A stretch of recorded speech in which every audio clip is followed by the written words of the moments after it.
Fala galera, belezinha? Professor Felipe Rossi na área. Vamos lá, mais uma dica de processo civil, essa também veio lá do Instagram. Professor, fala um pouquinho de agravo de instrumento.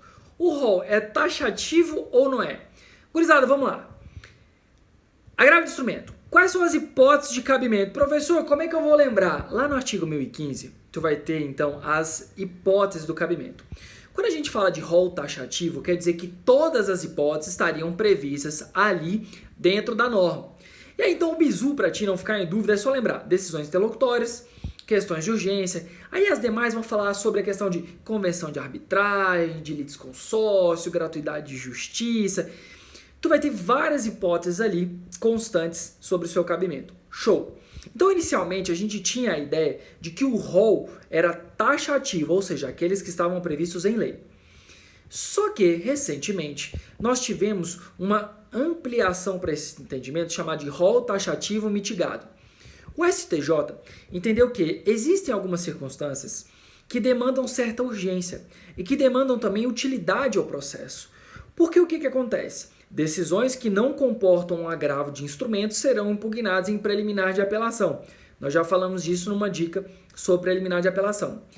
Então, veja que algumas discussões podem trazer um prejuízo ao processo. Por exemplo, sobre o recebimento ou não de uma testemunha, de uma prova, de alguma circunstância que seja apta a mudar a compreensão do juízo ACO, ou seja, do julgador de primeira instância, e que, eventualmente, se for apreciada em preliminar de apelação, vai trazer a seguinte consequência: caça a sentença, manda voltar, refaz isso daí, excelência, e julga de novo. Tá vendo que você vai contra a celeridade do processo? Então, o que o STJ entendeu? Que eu tenho que analisar a circunstância de fato, sobre essa ideia da urgência, sobre essa ideia da utilidade, a própria celeridade do processo.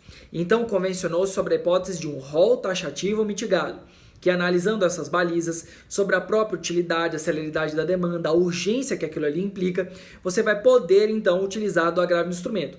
Claro, obviamente não banalizou, não quer dizer que ele só é exemplificativo. Ele continua com a ideia de rol taxativo, só que mitigado em razão dessas circunstâncias. Vamos para um exemplo. Digamos que seja uma discussão sobre uma competência.